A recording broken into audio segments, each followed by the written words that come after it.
I can't begin to tell you what an honor it is to be here today. As a family, there generally isn't a day that goes by when we're in public that we don't have people that come up and talk about their experience while Elizabeth was gone and their prayers and their searches for her. And as a family, we will ever be grateful for that.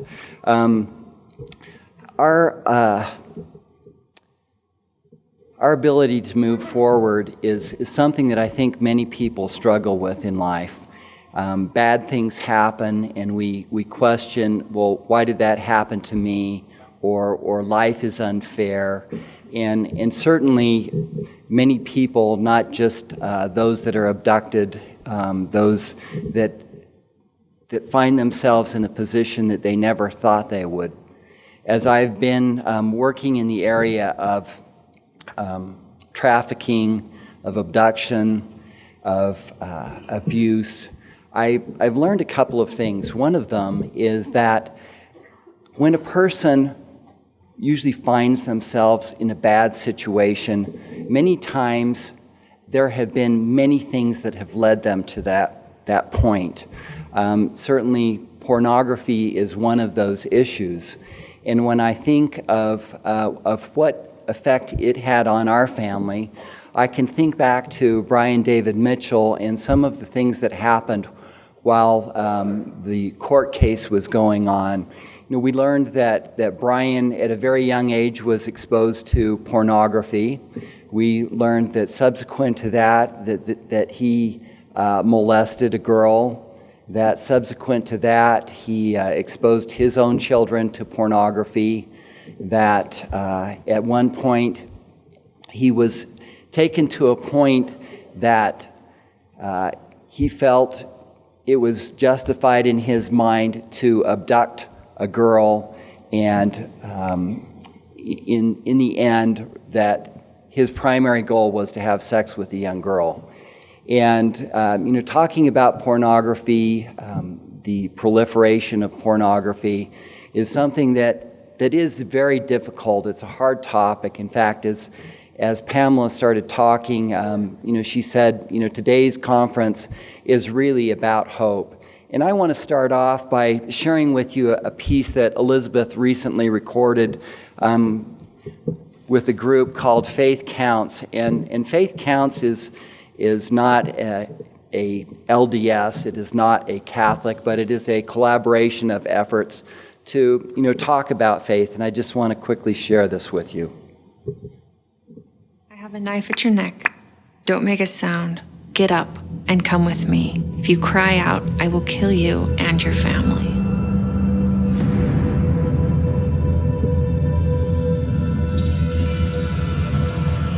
I grew up in a family that instilled a very strong sense of faith in me. During the next 9 months of my kidnapping, I had no idea just how much I would have to rely upon that faith.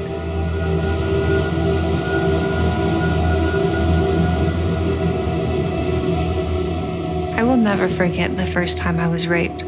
I will never forget how broken and shattered I felt. I felt like I had been a vase that had been smashed far beyond repair. And as I sat there, I began to think about my mom, and all the different things she used to say to me came back to my memory, things that gave me hope. I remember her telling me that she would always love me, and then I remember her telling me that God would always love me. It was in that moment that I realized that I still had value, that this was something that nobody could ever take away from me. And it was that faith and that knowledge in God that He would always love me that helped me survive the next 9 months. And it continues to help me survive to this day.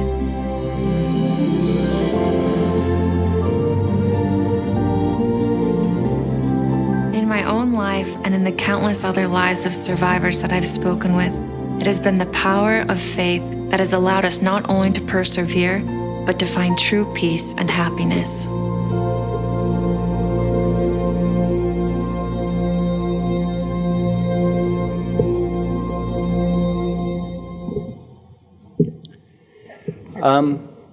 Elizabeth's return for our family was certainly a miracle.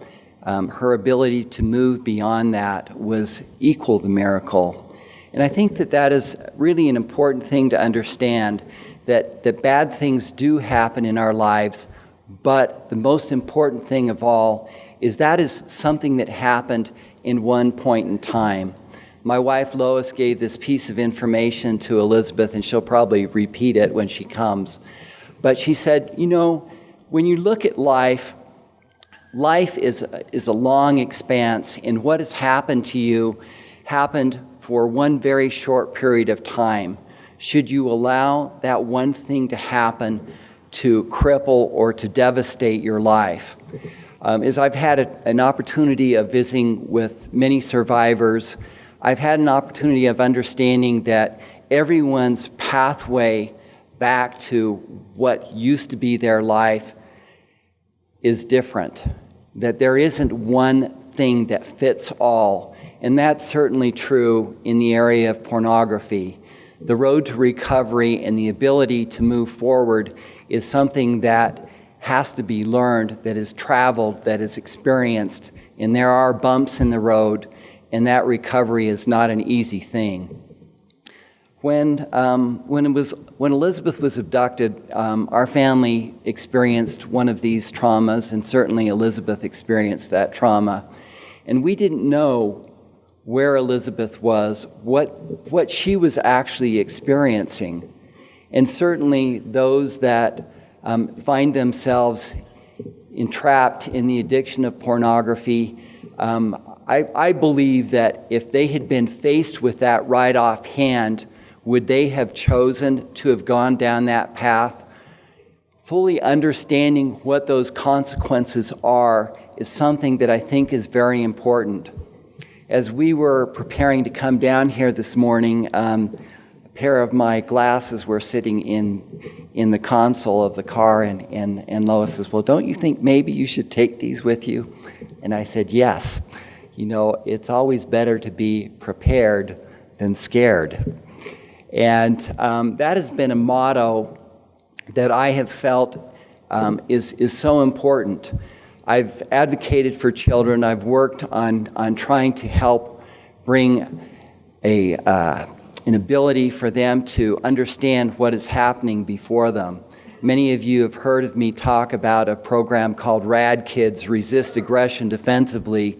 And the benefit of the program to me is that it really helps to draw a line in the sand. And that line in the sand represents somebody that wants to hurt you, somebody that you need to be prepared for, and you need to know what you can do to make a change when you find that problem is occurring to you.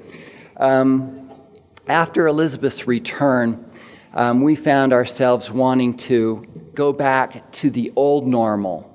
And Lois said, you know, let's just leave this behind. And, you know, we wanted to get together as a family, reconnect. Most importantly, we wanted Elizabeth to know that we loved her and that what happened to her was not her fault. You know, that's not always the case, but the fact that we still need to love those people is so incredibly important. We took our first vacation about 2 months after Elizabeth returned, and as we returned from that vacation, one of my neighbors came up to us and said, Ed, you know, somebody was here this morning about 7:30, and he claimed to be a friend of yours. And I said, well, you know, I can't imagine any friend that would come over to my house at 7:30 in the morning unannounced or unplanned. And he said, well, he's indicated that he was going to come back that afternoon. So I said, fine. He didn't say who he was. And that afternoon, about 3:30, this man showed up at the door. He says, Ed, how are you, my friend? And I said, well, I'm doing fine, thank you. And, you know, there were so many people that helped during those 9 months. We were ever grateful to them, but that didn't mean that we necessarily would invite them into our home. And I said, well, you know, we're doing great. And he said, I helped in the search. And I said, well, thank you so much. And he started talking a little bit more about that. And as he started sharing with us, it kind of got a little crazy and a little bit weird. And he says, well, I was there mentally trying to help her.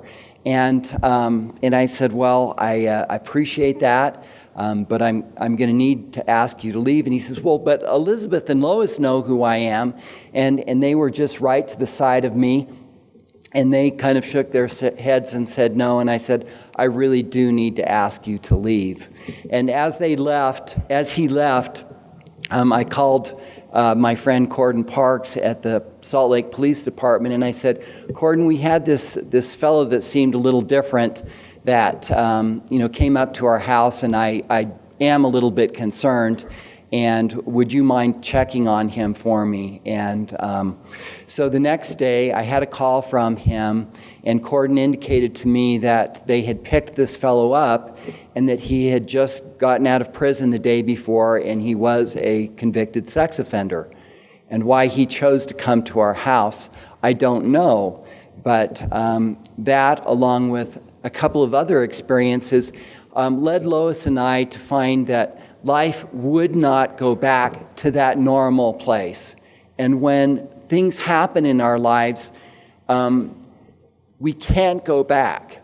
But what we can do is find a new normal. And that is certainly what we had.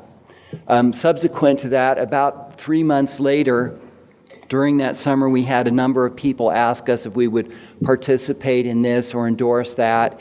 And we really had no interest in engaging in anything, but we did have an interest re-engaging in our family and having each one of them know that we loved them. We were in church one Sunday, and as I had a migraine, I left, and Elizabeth was coming down with a cold, and she excused herself to go to the bathroom.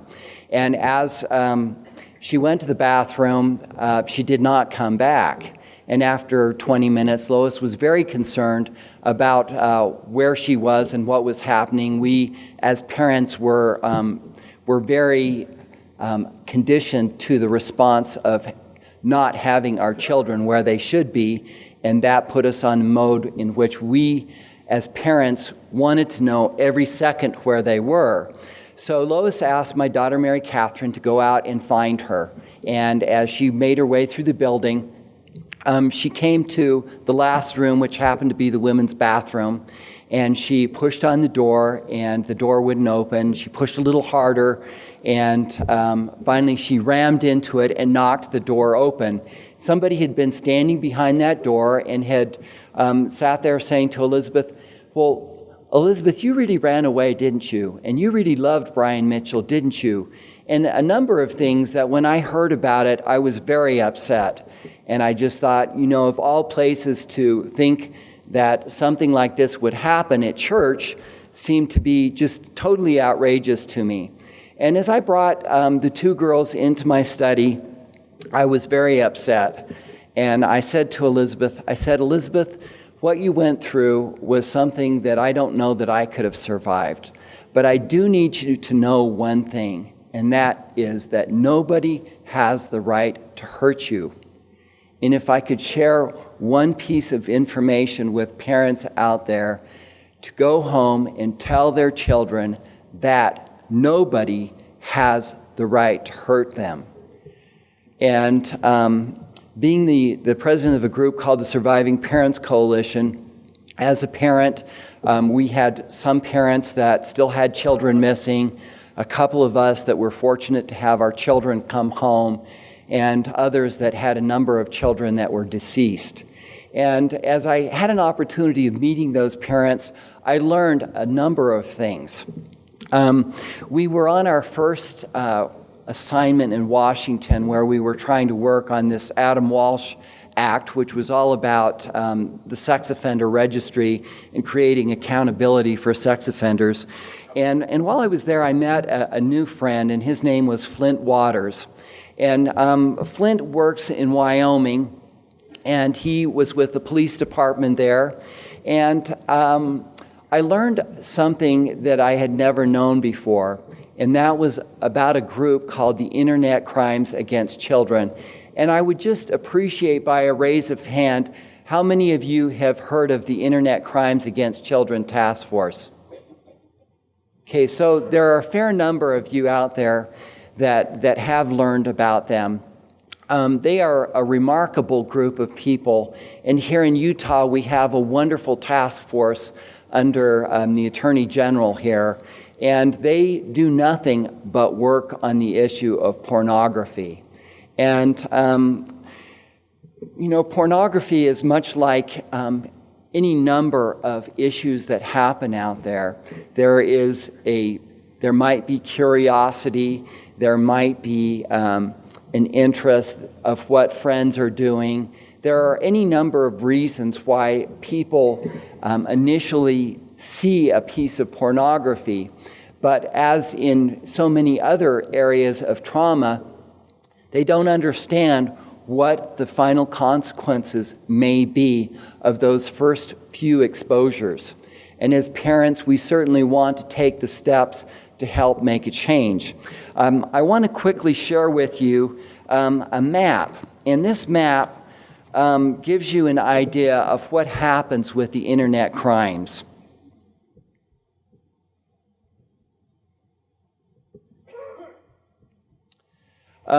In this map, you're going to see what happens in a 24-hour period with the sharing of pornography across the United States.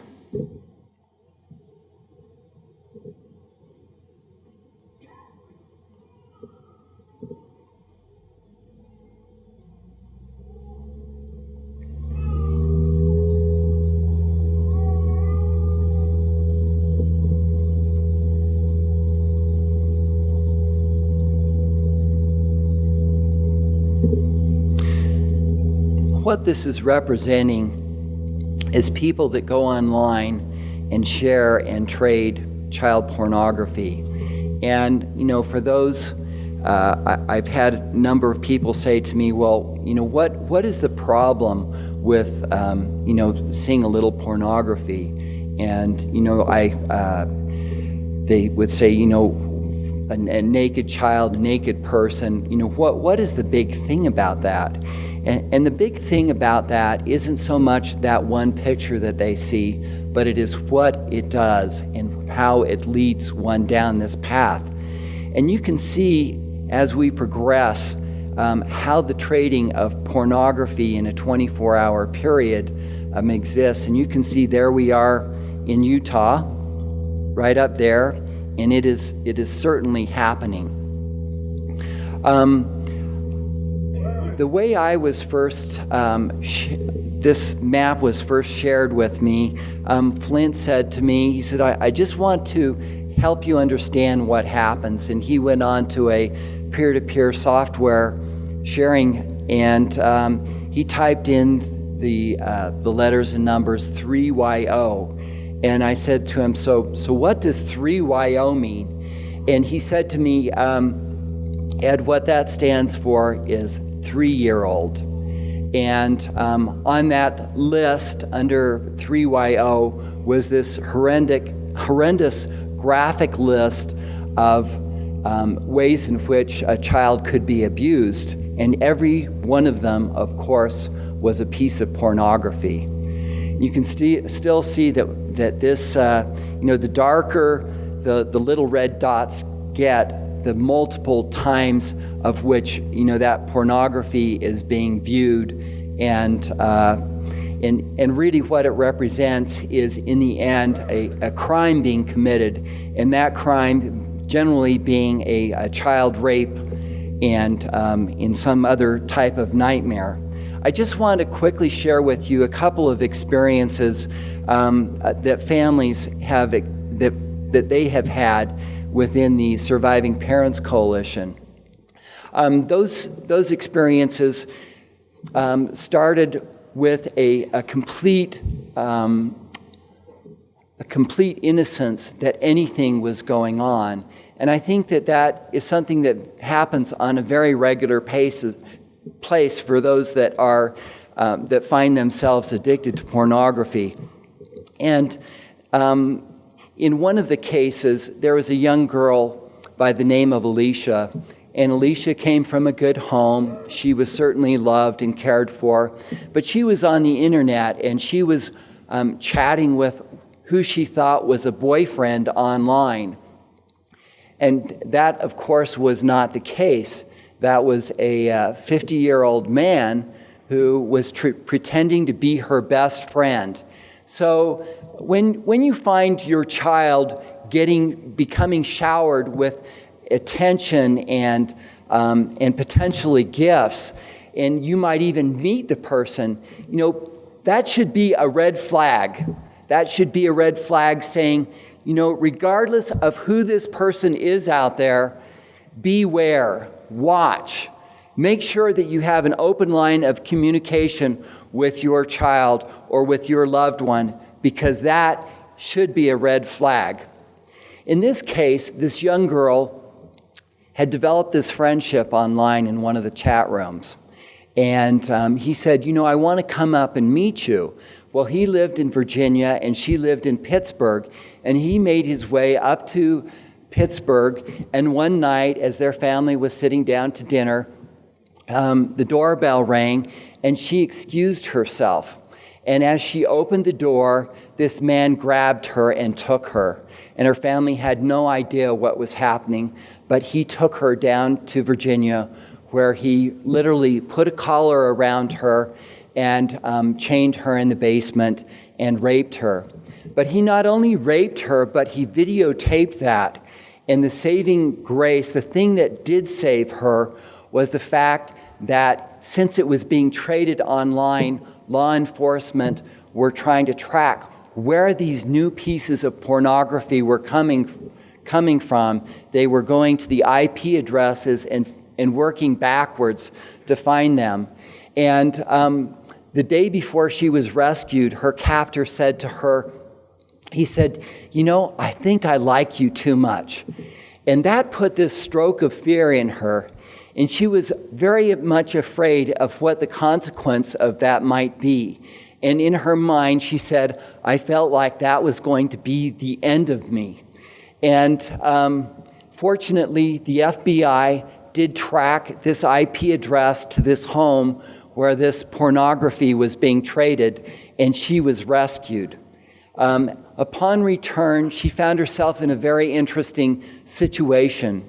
She said that, as she went back into her community, she found that people were pointing the finger at her, that she had asked for this, that she held some responsibility for this.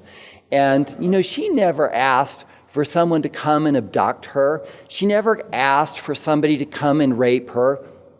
And it was a long time before she found herself in a position where she felt that people understood her and understood what she had gone through and her ability to move forward. Another, thank you.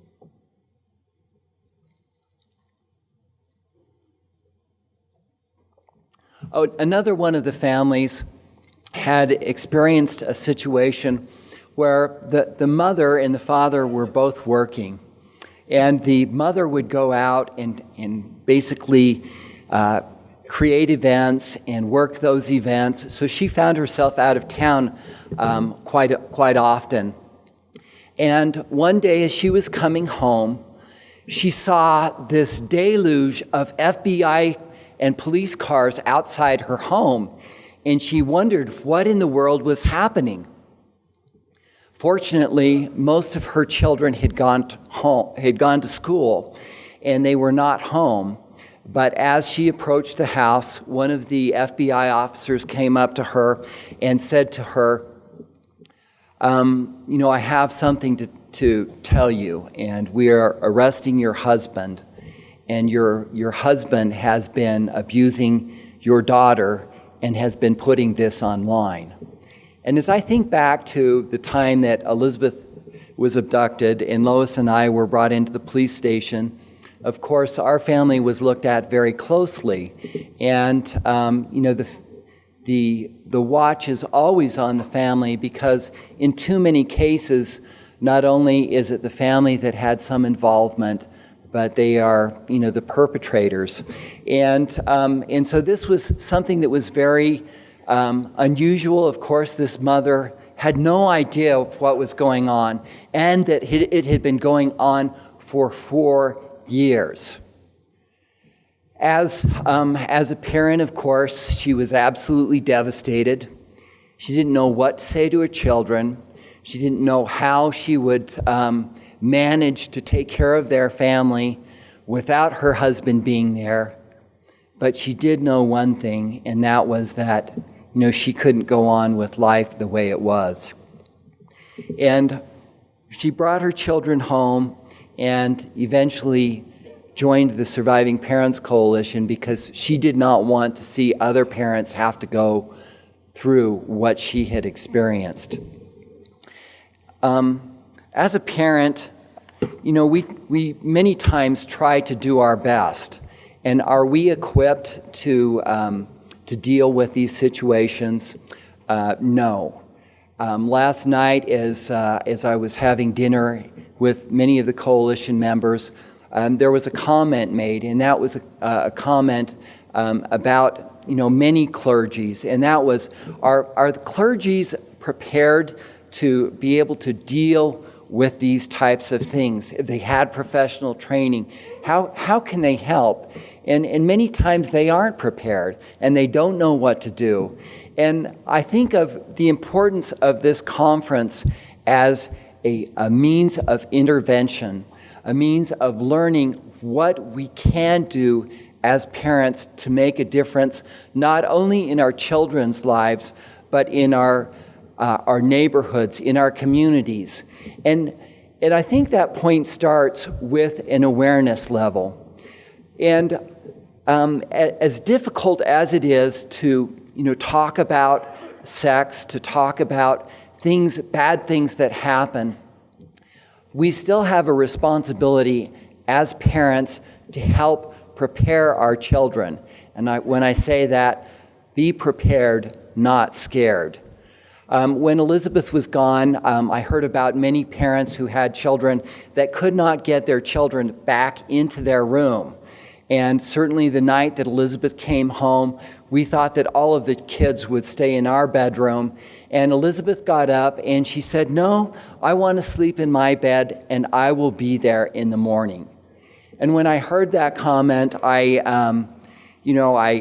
of course, Lois and I were not in bed all night. We were up looking to see what was happening, pinching ourselves to think that this was something that really was real.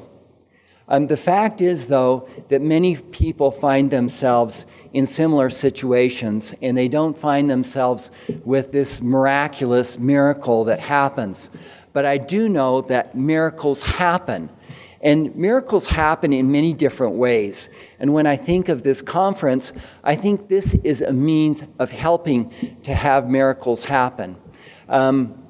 Recently, the Elizabeth Smart Foundation and Operation Underground Railroad joined forces. And we joined forces because of a couple of things. One is because we wanted to see more miracles happen out there. We wanted to see more children rescued. We also wanted to see that the Internet Crimes Against Children Task Force had the power, the funding, and the help to rescue children. That's all that they do, is go out there and try and find those who are being exploited, those that are being abused, and trying to make a difference. Recently, as I was in Mexico City, we had an intervention there where we worked with a Christian ministry, and we went out into the red light district.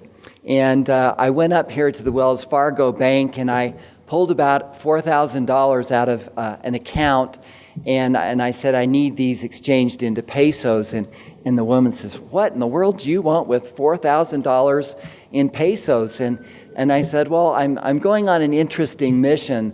We're going into the red light district, and this money is basically being paid to those who are being trafficked and those that are being prostituted." And they kind of stepped back and said to me, "Well, that's interesting." And I said, "It is interesting, actually." And as we went down there and participated in this intervention, we first drove down this street, Sullivan Street in Mexico City, and it's one that's known very much for prostitution and for trafficking. And as we went down that street, I thought, well, this intervention, it doesn't seem like there are that many here. And at the stroke of midnight, our so-called block party started. And in that block party, we had these 50 Christian ministry young women go out and hand a rose out to all of these women on the street and invite them to come to dinner. And this dinner actually started with a mariachi band as we carried the tables and chairs down to the corner where we set up this opportunity for dinner. Earlier that day, I had met a woman who had been trafficked on that block for 16 years. And as I had an opportunity of hearing her story, which was horrific, I also was very concerned about her ability to go with us, which she insisted on doing that night. And she was in her late 40s, and I thought of trafficking and prostitution, and I've had some people comment to me, well, that's a path that they have chosen. And, so far I have not come up against one person who had chosen that path. That night ended in the entire street being cleared. They all came to dinner. They all knew that people care, and on the stroke of midnight happened to represent International Women's Day. And, it wasn't a matter of just providing them with a dinner, but letting them know that somebody cared about them rather than somebody wanting some commodity, wanting some other piece of, I would call, live pornography. In the end, though, these women knew that people cared about them. And I think that's probably one of the most important things that can come from this conference, that people do care. It's not so much about pointing the finger. People find themselves entrapped in different ways, but finding their way out is something that is not always easy, and it is truly a path that is difficult. And certainly these women that have been on the street for a number of years find themselves in a very difficult situation. I want to just quickly share with you another story about a young girl named Carlita. Carlita grew up in Mexico City, and she came from a good family, and at the age of 12, she was feeling these kind of rebellious feelings, and, people don't understand me, my parents don't understand me, or they won't let me do this, or they won't let me do that. And let me tell you that since Elizabeth's return, overnighters were something I just do not allow in our family because I think that it represents too much risk. But Carlita was a young girl, and she had found at school this person that was just showering with her with attention. And she just loved this attention. He understood her. He understood her needs. He gave her gifts. He was just this amazing supposed knight in white armor that had come to rescue her. And certainly she had found herself in a position that she did not recognize herself as a victim. She thought she was the luckiest person in the world. She had found this young man who just seemed to understand her, to love her, and shower her with attention. Well, a few months went by, and this relation kept moving along, and finally he invited her to go with him to his home, which was a couple hours outside of outside of Mexico City. And as she went with him, she went and asked her parents, and her father said, well, I guess you can do that. And her mother said, absolutely not. And if you choose to do that, don't bother coming back. She said, great, I'm out of here. She picked up her things and she left.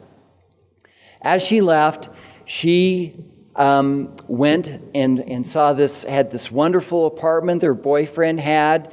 He seemed to have everything. But she also noticed these women that would occasionally come in, And she said to her boyfriend, "Well, you're not going to ask me to do that, are you?" "Oh, no, I'm not going to ask you to do that." And he said time went by, and they just had this great relationship, and it just didn't seem like it could get any better. And he said to her, "Well, in order for us to enjoy this lifestyle, I really need your help." And she said, "Well, you're not going to ask me to do this, are you?"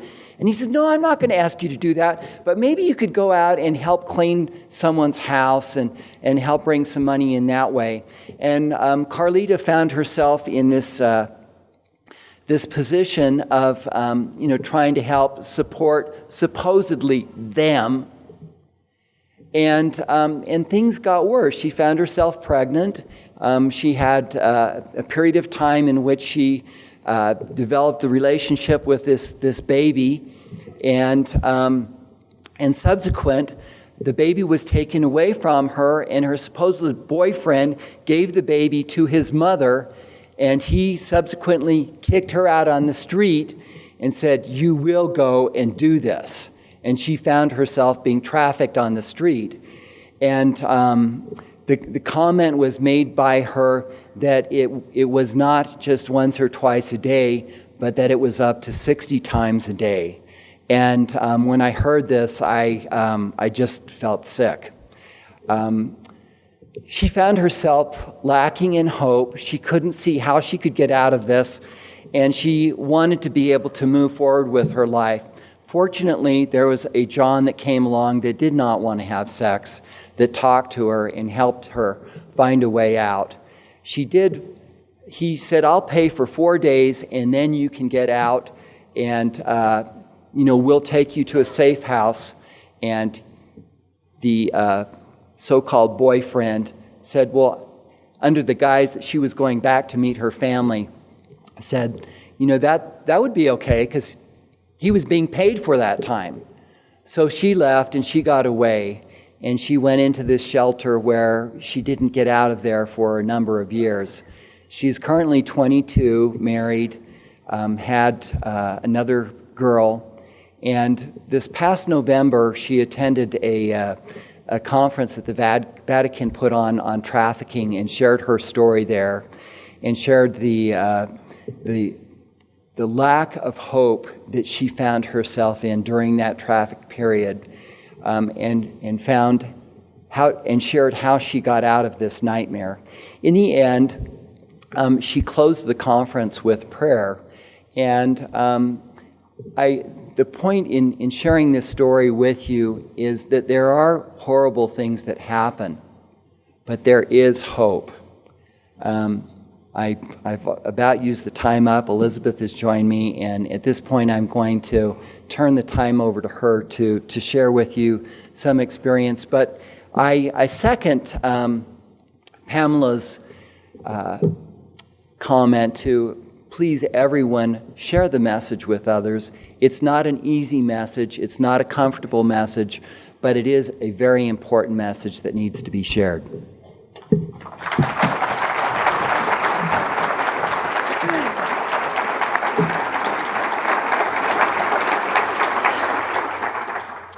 It's great to be with you this morning. Sorry I'm a little bit late, but I have had the honor to travel around the country and meet and work with so many different people. And the one thing that I've always found that everybody has in common is that we all have problems. I mean, none of us have a perfect life. No matter how good we may look on Facebook, there's always a story behind those posts. I mean, nobody just has it made. And if they do, then they should probably be up here speaking. But I've never met them. And I have been amazed at all the different ways people find to move forward, the ways that they find to cope, what works for them. And then again, I've been amazed at how difficult and how hard and how impossible at times it seems for us to move forward. But there is always hope. There is always a reason to move forward. There's always that glimmer, and we never exactly know how how it's going to affect us, how life is going to affect us, how what we go through is going to affect others. I mean, I don't think anybody realizes the effect, just how wide the effect of just one single action is. It's pretty amazing, and I don't think we will realize until at the end of life and we've figured everything out and we get a playback of our entire lives and we can see how our actions affected others. I'm so grateful to be standing before you now today because there was a point in my life when I didn't think I could move on, and I'm guessing everyone here could probably say exactly what that moment was. When I was kidnapped, I remember so many times feeling like I couldn't move on, and I didn't want to. I just wanted to give up. I wanted to surrender because to me it just was too hard. But somehow time would keep on passing, and I'd make it through that moment, and then I'd make it through that day, and I made it through 9 months. And when I got home after being kidnapped, I remember just feeling like I was ready to just forget everything that happened to me. I wanted to leave it behind me. I wanted to take my life back. I wanted to go back to the way things had been before I was kidnapped. I was just ready to go back to being me. Things didn't quite go that way. I mean, everybody still knew my name, and everybody still knew a lot about what had happened to me, and that was a really big adjustment for me. But I found a new normal. My family and I, we found our new normal, and I really just kind of thought, okay, this is great. This is fine. I can deal with this, no problem. But I'm going to go on and I'm going to live my life. I finished high school, I went to college, I did study abroad, I served a mission. My trial came and went, and when sort of that period of my life was over after the trial, I started thinking about all of the blessings that I'd been given in my life and all the people who have helped me and prayed for me and searched for me, and how grateful I felt to all of them. And I remember talking to my dad and saying, well, I'd really like to do something more. I really want to make a difference. Do you have any ideas? And he said, well, you could start by sharing your story, and we can start this nonprofit, and we can do all these number of things. And so I remember when he mentioned sharing my story, well, I was doubtful, I guess, that anyone would want to listen to me. But I said, okay, well, I'll give it a shot. So I remember I started doing a couple speeches here and there, and the more I spoke, the more people started coming up to me and sharing with me their stories, whether it was being kidnapped, whether it was being abused, whether it was being forced to pose for pornography, trafficking, just everything across the board. And I was amazed. I mean, I know the statistics. 1 in 4 girls and 1 in 6 boys are sexually abused before they're 18. I mean, I knew that this was a huge problem, but until I had these people start coming up to me and sharing their stories with me, I just couldn't believe it.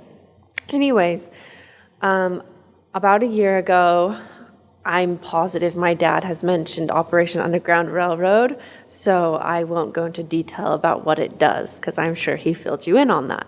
Anyways, we met with this organization, and the founder of it, he and I became good friends, and he said, well, Elizabeth, I know you were held during your captivity while you were kidnapped down in Southern California.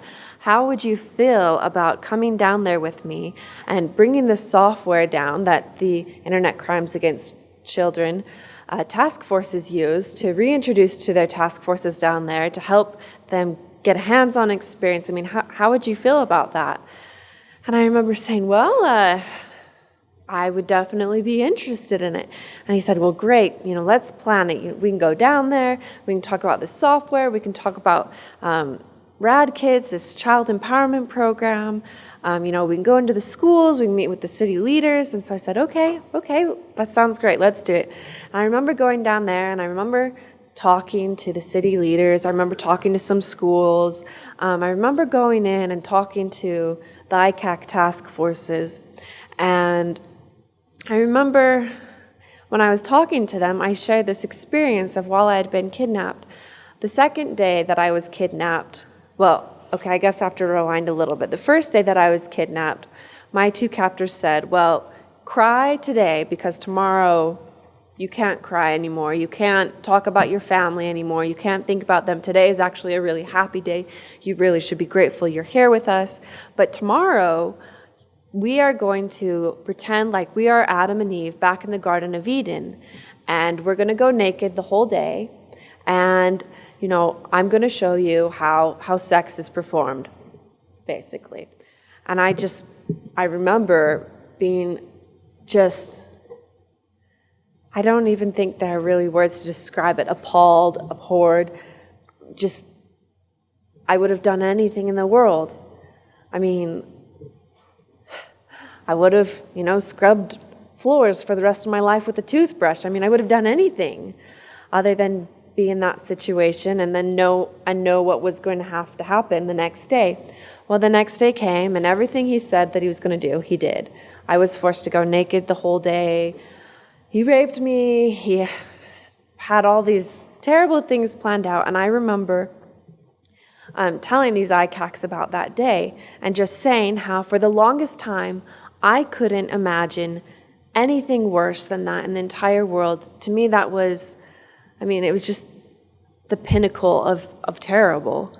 And then I said when I came back and I started to become more and more involved, I started meeting other children, other survivors of child abuse, of rape, but their situation took it a step farther because as they were being abused, as they were being raped, as they were being tortured, they had been recorded, they had been photographed, they had been splashed across the internet, they had been traded to their captor's friends or to his sex ring or whatever it was.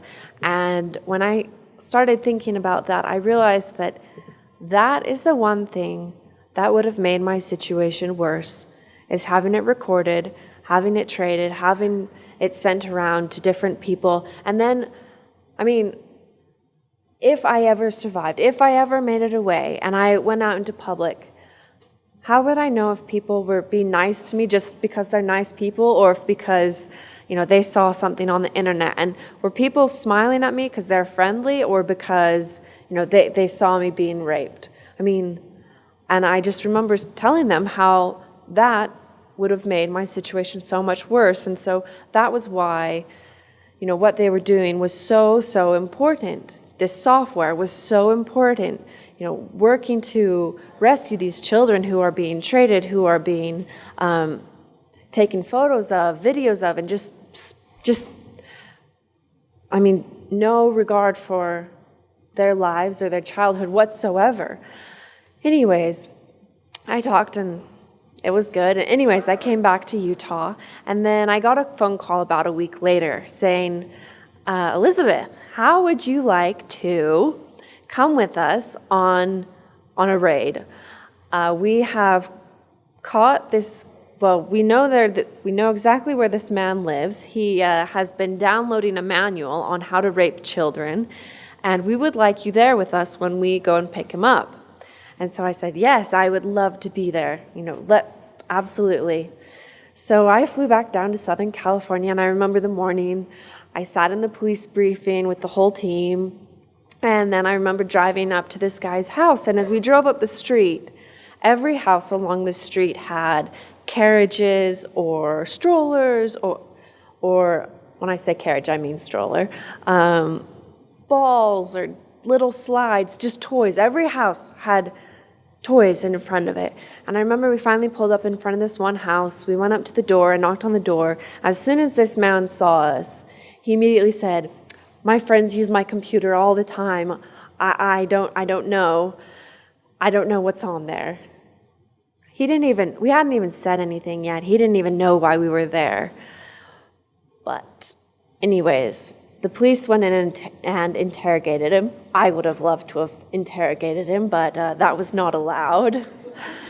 Anyways, he eventually admitted that it was him. He had downloaded this manual. He had downloaded many other files of child pornography. He was in the process of trying to become a foster parent so that he could have a child at his disposal, but that he had not completed the process. He hadn't touched any children yet. And I don't know how the police were able to verify that, but they were. Anyways, that was a miracle. He is now in jail, but he was not able to touch any children. He was not able to hurt any children. And for me, that was such an incredible experience because I wasn't on the victim end of things this time. I was there on the doing something about it side. I mean, I was there. It was just amazing because that was the same area where I remember being taken through, where I remember being raped, and to be able to go back and to see this change taking place and knowing that this man is never going to be able to hurt any children, it was a miracle to me. And I know that so many of you are on that front line every day working to stop child pornography period, because it is terrible, and it's a disease and it's a sickness that nobody should be infected with. And I want to say thank you so much to everyone who cares and who's here and who's trying to make a difference, because you really do make a difference. And it's so encouraging when I'm able to come to conventions like today, conferences like today, and see a whole room full of people that are working together to try to make a difference, instead of just feeling like there's a select few out there who are just pounding their heads against a brick wall. So I want to say thank you so much. Thank you for your patience in waiting for me. Truly, God bless every single one of you. Thank you.